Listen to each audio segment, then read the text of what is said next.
ಮೊದಲಿಗೆ ಅಜಿತ್ ಆ ರಾಣಾ ಜೈಲಿಂದ ತಪ್ಪಿಸ್ಕೊಂಡಿದ್ದಾನೆ. ಈ ಏರಿಯಾದಲ್ಲೇ ತಲೆಮರೆಸ್ಕೊಂಡು ಎಲ್ಲೋ ಒಂದು ಕಡೆ ಔಸ್ಕೊಂಡಿದ್ದಾನೆ ಅನ್ನೋದು ನನಗೆ ಬಂದಿರುವಂಥ ಇನ್ಫಾರ್ಮೇಷನ್. ನನಗೆ ನೀನು ಏನು ಮಾಡ್ತೀಯೋ ಗೊತ್ತಿಲ್ಲ, ಆದರೆ ರಾಣಾ ಬೇಕು ಅಂತ ನನ್ನ ಹೈಯರ್ ಆಫೀಸರ್ ಹೇಳಿದ್ದಾರೆ. ಆದರೆ ಟ್ವಿಸ್ಟ್ ಏನು ಅಂದರೆ ಆ ರಾಣಾ ಎಲ್ಲಿದ್ದಾನೆ ಅನ್ನೋದು ನನಗೆ ಚೆನ್ನಾಗಿ ಗೊತ್ತು.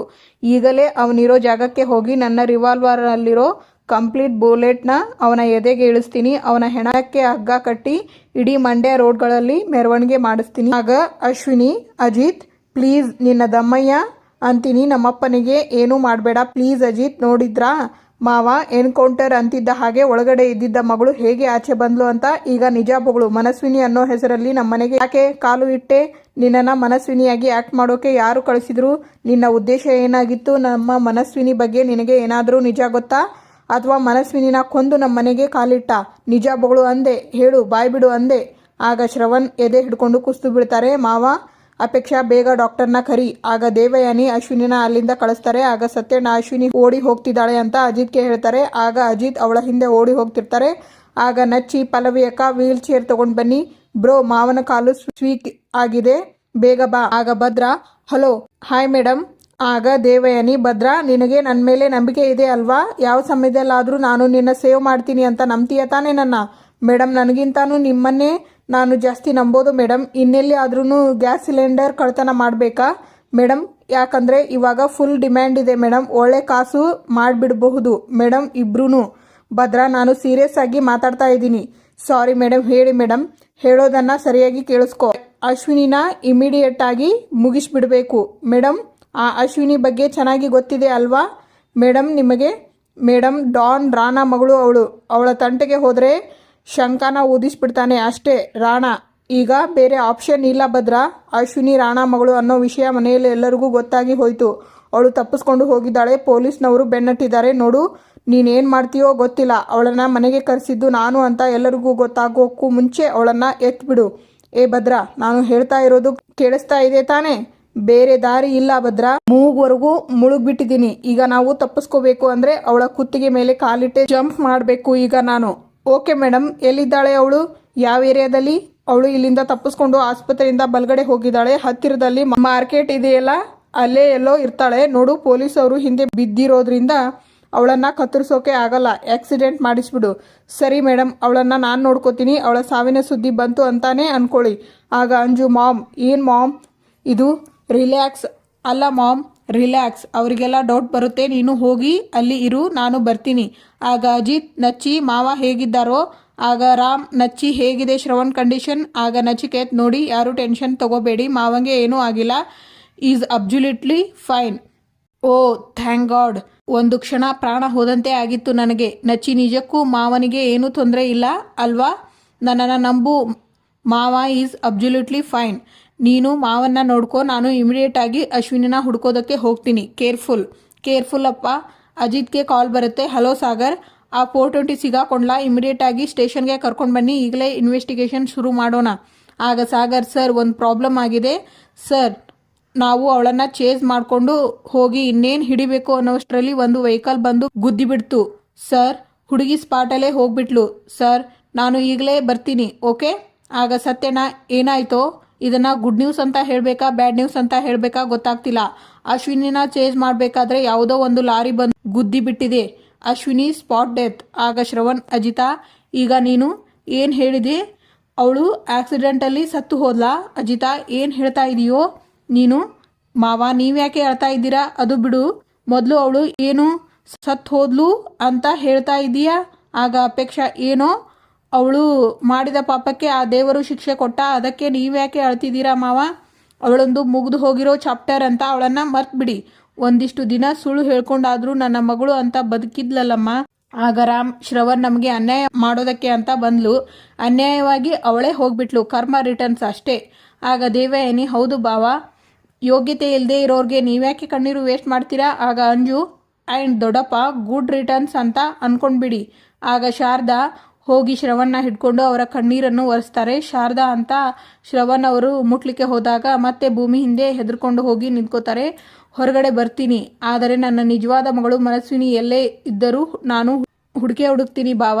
ಆಗ ಅಜಿತ್, ಬೇಡ ಮಾವ, ನೀವೀಗ ತುಂಬ ಎಮೋಷನಲ್ ವೀಕ್ ಇದ್ದೀರಾ ನೋಡಿ. ನಿಮ್ಮನ್ನ ನೋಡಿದ್ರೇನೆ ದೂರ ಉಳಿತಿದ್ದವರು ಇವತ್ತು ಅವರಾಗವರೇ ಬಂದು ನಿಮ್ಮ ಕಣ್ಣು ಒರೆಸ್ತಿದ್ದಾರೆ ಅಂತ ಹೇಳಿದ್ರೆ ಏನೋ ಒಳ್ಳೆಯದು ಆಗ್ತಾ ಇದೆ. ಮಾವ ಪ್ಲೀಸ್ ನಂಬಿಕೆ ಇಡಿ, ಏನೂ ಆಗಿಲ್ಲ. ನೀವು ಇದರಿಂದ ಹೊರಗಡೆ ಬನ್ನಿ ಅಷ್ಟೇ. ಬರ್ತೀನೋ? ಖಂಡಿತ ಇದರಿಂದ ಹೊರಗಡೆ ಬರ್ತೀನಿ. ಆದರೆ ನನ್ನ ನಿಜವಾದ ಮಗಳು ಮನಸ್ವಿನಿನ ಮಾತ್ರ ನಾನು ಎಲ್ಲಿದ್ರೂ ಹುಡುಕ್ತೀನಿ.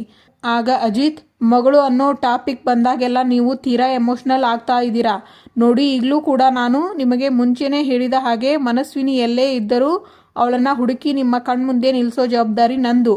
ಆಗ ರಾಮ್, ಶ್ರವಣ, ಅಲ್ಲಿ ಸಂಗೀತ ಒಬ್ಳೇ ಇದ್ದಾಳೆ, ಹೋಗೋಣ. ಆಗ ನಚಿಕೇತ್, ಒಂದು ನಿಮಿಷ, ಎಲ್ಲರೂ ಒಂದು ಮುಖ್ಯವಾದದ್ದು ತಿಳ್ಕೊಳ್ಳಿ. ಅಮ್ಮ ಇವಾಗ ತಾನೇ ರಿಕವರಿ ಆಗಿದ್ದಾರೆ, ಅವರಿಗೆ ಯಾವುದೇ ಥರ ಶಾಕಿಂಗ್ ನ್ಯೂಸ್ ಕೊಡಬಾರ್ದು ಅಂತ ಡಾಕ್ಟರ್ ಸ್ಪೆಸಿಫಿಕ್ ಆಗಿ ಹೇಳಿದ್ದಾರೆ. ಸೊ ಮಾವ ಪ್ರಜ್ಞೆ ತಪ್ಪಿ ಬಿದ್ದಿರೋದು, ಅಶ್ವಿನಿಗೆ ಆಕ್ಸಿಡೆಂಟ್ ಆಗಿರೋದು ಯಾವುದೇ ಕಾರಣಕ್ಕೂ ಅಮ್ಮನ ಕಿವಿಗೆ ಬೀಳಬಾರ್ದು. ಓಕೆನಾ? ಸರಿ ಮಾವ, ಬನ್ನಿ. ಆಗ ಸತ್ಯಣ್ಣ ಭೂಮಿನ ತಡೆದು ನಿಲ್ಲಿಸ್ತಾರೆ. ನಾನು ನಿಮ್ಮಿಬ್ಬರ ಜೊತೆಗೆ ಸ್ವಲ್ಪ ಮಾತಾಡಬೇಕು. ಆಗ ಅಜಿತ್, ಸತ್ಯಣ್ಣ, ಅನ್ವಾಂಟೆಡ್ ಮಾತುಗಳಿಗೆ ನನ್ನ ಹತ್ರ ಟೈಮ್ ಇಲ್ಲ. ಸ್ವಲ್ಪ ಸಮಾಧಾನ ಇರಲಿ. ಇಲ್ಲಿ ಸಿಡಿಮಿಡಿ ಬೇಡ. ಸಂಗೀತಮ್ಮ ನಿಮ್ಮಿಬ್ಬರ ಒಪ್ಪಂದದ ಪತ್ರ ಓದಿ ತಲೆ ತಿರುಗಿ ಬಿದ್ದಿದ್ದು. ಅಷ್ಟೇ ಅಲ್ಲ, ಕೋಮಾಗೆ ಹೋಗಿದ್ದು. ಅದರಿಂದ ನಮಗೆಲ್ಲ ಎಷ್ಟು ಆತಂಕ ಆಗಿತ್ತು ಗೊತ್ತಾ? ಅದೇ ಮನೆಯವರಿಗೆಲ್ಲ ಗೊತ್ತಾಗಿದ್ದಿದ್ರೆ ಇಷ್ಟೊತ್ತಿಗೆ ಎಲ್ಲರ ಮನಸ್ಸು ಛಿದ್ರ ಆಗಿರೋದು. ಅದರ ಬಗ್ಗೆ ಯೋಚನೆ ಮಾಡು. ಪಲ್ಲವಿ ಅಕ್ಕ ಆ ಪೇಪರ್ಸ್ನ ತಗೊಂಡು ಬಂದ್ರು. ಆ ಪೇಪರ್ಸ್ನ ಶ್ರವಣ್ ಮಾವ ಓದಿದಾಗಲೇ ಗೊತ್ತಾಗಿ ಹೋಯ್ತು ಅದು ನಿಮ್ಮ ಕೆಲಸನೇ ಅಂತ. ಇದೇ ನಿಜ ತಾನೇ? ಸದ್ಯಕ್ಕೆ ನನ್ನನ್ನು ಇಷ್ಟಾದರೂ ಅರ್ಥ ಮಾಡ್ಕೊಂಡೆಲ್ಲ, ತುಂಬ ಧನ್ಯವಾದಗಳು. ಆಗ ಭೂಮಿ, ಸತ್ಯಣ್ಣ, ನನಗೆ ಒಂದು ಅನುಮಾನ, ಹೇಳು. ಆ ಅಶ್ವಿನಿ ನಮ್ಮ ಅತ್ತೆಗೆ ತೋರಿಸಿರೋ ಕಾಂಟ್ರಾಕ್ಟ್ ಪೇಪರ್ ಹೇಗೆ ಮಾಯ ಆಯಿತು? ನೀವು ಹೇಗೆ ಅದನ್ನು ಬದಲು ಮಾಡಿದ್ರಿ? ಆಗ ಫ್ಲ್ಯಾಶ್ ಬ್ಯಾಕ್ ಹೇಳ್ತಾರೆ ಸತ್ಯಣ್ಣ. ಆಗ ಅಂಜು, ನೀನು ಅತ್ತೆ ಜೊತೆಗೆ ಇದ್ದೆ ತಾನೆ, ಏನಾಯಿತು? ಹೇಗೆ ಕುಸಿದು ಬಿದ್ರು ಹೇಳೇ? ಆಗ ಅಶ್ವಿನಿ ಜಾತಕ ನೋಡಿಕೊಂಡು ಮದುವೆನ ತುಂಬ ಗ್ರ್ಯಾಂಡಾಗಿ ಮಾಡಬೇಕು ಅಂತ ಹೇಳ್ತಾನೆ, ಹಾಗೆ ಕುಸಿದು ಬಿದ್ರು. ಆಗ ಸತ್ಯಣ್ಣ ಮನಸ್ಸಲ್ಲಿ, ಎಲ್ಲಿದೆ ಈ ಹುಡುಗಿ ಗಮನ? ಆ ಕಡೆ ಎಲ್ಲಿ ನೋಡ್ತಾ ಇದ್ದಾಳೆ ಇವಳು? ಓಹೋ, ಸಂಗೀತಮ್ಮ ಅಗ್ರಿಮೆಂಟ್ ಪೇಪರ್ ನೋಡಿ ತಲೆ ಸುತ್ತಿ ಬಿದ್ದಿರಬೇಕು. ಎಸ್, ಮಾಡ್ತೀನಿ. ತಗೊಂಡು ಜೇಬೊಳಗೆ ಇಟ್ಕೊತಾರೆ. ಯಾವಾಗ ಅವಳ ದೃಷ್ಟಿ ಆಚೆ ಈಚೆ ಆಯಿತೋ ಆಗ ನನಗೆ ಅನುಮಾನ ಆಯಿತು. ಅವಳ ಮುಖದಲ್ಲಿ ಆತಂಕ ನೋಡಿದೆ, ಭಯ ನೋಡಿದೆ, ಅದಕ್ಕೂ ಮುಖ್ಯವಾಗಿ ಹುಡುಕಾಟ ನೋಡಿದೆ. ಆ ಹುಡುಕಾಟ ಬೇರೆ ಯಾವುದೂ ಆಗಿರಲಿಲ್ಲ, ನಿಮ್ಮಿಬ್ಬರ ಒಪ್ಪಂದದ ಪತ್ರದ ವಿಷಯ ಆಗಿತ್ತು. ಆಗ ನನಗೆ ಯಾಕೋ ಅನುಮಾನ ಬಂತು. ಅವಳು ಬಿಸಾಕಿದ ಪತ್ರನ ನೋಡಿದ ತಕ್ಷಣ ಪತ್ರನ ತಗೊಂಡು ಜೇಬಲ್ಲಿ ಇಟ್ಕೊಂಡೆ. ನೀವೆಲ್ಲ ಸಂಗೀತಮ್ಮನ ಕರ್ಕೊಂಡು ಆಸ್ಪತ್ರೆಗೆ ಹೋದ್ರಿ. ಆಗ ಆ ಪತ್ರನ ಮನೆಯಲ್ಲಿ ಸುರಕ್ಷಿತವಾಗಿ ಇಟ್ಟು ನಿನ್ನ ಸ್ನೇಹಿತನ ಹೆಸರಲ್ಲಿ ಒಂದು ನಕಲು ಪತ್ರನ, ಅಂದರೆ ಡೂಪ್ಲಿಕೇಟ್ ಅಗ್ರಿಮೆಂಟ್ನ ತಯಾರು ಮಾಡಿ ಇಟ್ಟೆ. ಆಗ ಭೂಮಿ, ಸರಿ ಸತ್ಯನಾ, ಆದರೆ ಸಾಕ್ಷಿಗೆ ನಮ್ಮಿಬ್ಬರ ಸೈನ್ ಇತ್ತಲ್ಲ, ಅದಕ್ಕೊಂದು ದೊಡ್ಡ ಕತೆ, ಅದನ್ನು ಹೇಳ್ತೀನಿ ಕೇಳು. ಆದರೆ ಯಾವತ್ತೂ ಕೂಡ ನಕಲು ಸಹಿ ಮಾಡೋದು ಅಪರಾಧ ಕಾನೂನು ಪ್ರಕಾರ. ಆದರೆ ನಾನೊಬ್ಬ ಲಾಯರ್ ಆದ್ದರಿಂದ ನನಗೆ ಅದರ ಬಗ್ಗೆ ಮಾಹಿತಿ ಇದ್ದಿದ್ದರಿಂದ ತಕ್ಷಣ ಒಂದಿಬ್ಬರ ಹುಡುಗರನ್ನು ತಯಾರು ಮಾಡಿದೆ. ಅವರು ಬೇರೆ ಯಾರೂ ಆಗಿರಲಿಲ್ಲ, ನಕಲು ಸೈನ್ ಸೃಷ್ಟಿ ಮಾಡುವಂಥವ್ರು. ಅವರನ್ನು ಕರೆಸಿ ಹಗಲು ರಾತ್ರಿ ಕೂರಿಸಿ ನಿಮ್ಮಿಬ್ಬರ ಸೈನ್ನ ಅಭ್ಯಾಸ ಮಾಡಿಸಿ ನಕಲು ಪ್ರತಿಗೆ ಸಹಿ ಮಾಡಿಸಿ ತಗೊಂಡು ಬಂದೆ. ಆಗ ಅಜಿತ್, ಬೋಗಸ್ ಅಗ್ರಿಮೆಂಟ್ ಪೇಪರ್ಸ್ನ ರೆಡಿ ಮಾಡಿಸಿದ್ರೇನೋ? ಸರಿ, ಆದರೆ ಪಲ್ಲವಿ ಅಕ್ಕನಿಗೆ ಅದನ್ನು ಹೇಗೆ ರೀಚ್ ಮಾಡಿಸಿದ್ರಿ? ಪಲ್ಲವಿ ಅಕ್ಕನಿಗೆ ವಿಷಯ ಮುಡಿಸಿದ್ರಾ ಹೇಗೆ? ಏನು ನನ್ನ ಅಷ್ಟು ದಡ್ಡ ಅನ್ಕೊಂಡಿದೀಯಾ ನೀನು? ಹೇಗೆ ನಿಷ್ಠಾವಂತ ಪೊಲೀಸ್ ಆಫೀಸರ್, ಹಾಗೆ ನಾನು ಕೂಡ ನಿಷ್ಠಾವಂತ ಲಾಯರ್. ನನಗೆ ಕೆಲವು ಎಥಿಕ್ಸ್ ಬಗ್ಗೆ ತುಂಬ ಅರಿವಿದೆ. ನಾನೇನು ಮಾಡಿದೆ ಗೊತ್ತಾ? ಆ ನಕಲು ಪ್ರತಿ ಯಾವ ಜಾಗದಲ್ಲಿ ಬಿದ್ದಿತ್ತೋ ಅದೇ ಜಾಗದಲ್ಲಿ ಹೋಗಿ ಇಟ್ಟೆ. ಅಕಸ್ಮಾತ್ ಏನಾದರೂ ಅಶ್ವಿನಿ ಕೈಯಲ್ಲಿ ನಿಮ್ಮಿಬ್ಬರ ಒಪ್ಪಂದದ ಪತ್ರ ಸಿಕ್ಬಿಟ್ಟಿದ್ರೆ ಇಷ್ಟೊತ್ತಿಗೆ ದೊಡ್ಡ ಡ್ರಾಮಾ ಮಾಡಿರೋಳು. ಆದರೆ ಈಗಾಗಿರೋ ಡ್ರಾಮಾ ಏನೂ ಕಡಿಮೆಯಲ್ಲ, ಅದಕ್ಕಿಂತ ಹೆಚ್ಚಿಂದೆ. ಆದರೆ ಒಂದು ತಿಳ್ಕೊಳ್ಳಿ, ಇದರಿಂದ ನೀವಿಬ್ರು ಮನೆಯವರ ಮುಂದೆ ಬಚಾವಾಗಿದ್ದೀರಾ. That's great think. ಅದೇ ಸಮಯದಲ್ಲಿ ನಾನೇನು ಮಾಡಿದೆ ಅಂದರೆ, ಪಲ್ಲವಿಗೆ ಆ ಪತ್ರನ ಕೊಟ್ಟೆ. ನಿನ್ನ ಹತ್ರ ಇಟ್ಕೊಂಡಿರು, ನಾನು ಯಾವಾಗ ಕೇಳ್ತೀನೋ ಅವಾಗ ಕೊಡು ಅಂತ ಹೇಳಿದೆ. ಅಂದರೆ ಆಸ್ಪತ್ರೆಗೆ ಬಾ ಅಂತ ಹೇಳಿದೆ. ಕಾಕತಾಳೀಯ ಗೊತ್ತಿಲ್ಲ, ಕಾಗೆ ಕೂರೋದಕ್ಕೂ ಟೊಂಗೆ ಮುರಿಯೋದಕ್ಕೂ ಅನ್ನೋ ರೀತಿಯಲ್ಲಿ ಅದೇ ಸಮಯಕ್ಕೆ ಸರಿಯಾಗಿ ಪಲ್ಲವಿ ಬಂದು ನಕಲು ಪ್ರತಿನ ಕೊಟ್ಲು. ಆಗ ಮನಸ್ವಿನಿ ಅಲಿಯಾಸ್ ಅಶ್ವಿನಿ ಮುಖವಾಡ ಕಳಚಿಬಿತ್ತು. ಇವತ್ತಿಗೆ ಇಲ್ಲಿನ ಸಂಚಿಕೆ ಮುಕ್ತಾಯವಾಗುತ್ತದೆ. ಮುಂದಿನ ಸಂಚಿಕೆಯಲ್ಲಿ ಆಗ ಸಂಗೀತ, ಭೂಮಿ, ನನಗೆ ದಾಳಿಂಬೆ ಹಣ್ಣು ಜ್ಯೂಸು ಕುಡಿಬೇಕು ಅನ್ನಿಸ್ತಿದೆ, ಅಷ್ಟೇ ತಾನೇ, ಈಗಲೇ ತಂದೆ. ಅಂಗಡಿಯಿಂದ ತರಿಸ್ಕೊಳ್ಳೋದಕ್ಕೆ ನನಗೆ ಗೊತ್ತಿಲ್ವಾ? ನನಗೆ ನೀನೇ ನಿನ್ನ ಕೈಯಾರೆ ಮಾಡಿರೋ ಜ್ಯೂಸ್ ಬೇಕು. ನೀನು ತರಕಾರಿ ಹಾಕಿ ಸೂಪ್ ಮಾಡ್ತೀಯಲ್ಲ, ಅದನ್ನು ಜೊತೆಯಲ್ಲಿ ಮಾಡಿ ಕಳಿಸ್ತೀಯಾ? ಈಗ ನಿನ್ನ ಗಂಡನ ಜೊತೆಯಲ್ಲಿ ಕರ್ಕೊಂಡು ಹೋಗಿ ನಾನು ಕೇಳಿದ್ದನ್ನೆಲ್ಲ ಮಾಡಿ ಕಳಿಸು. ನಾನು ಮನೆಗೆ ಹೋಗಲ್ಲ ಅತ್ತೆ. Thank you for watching.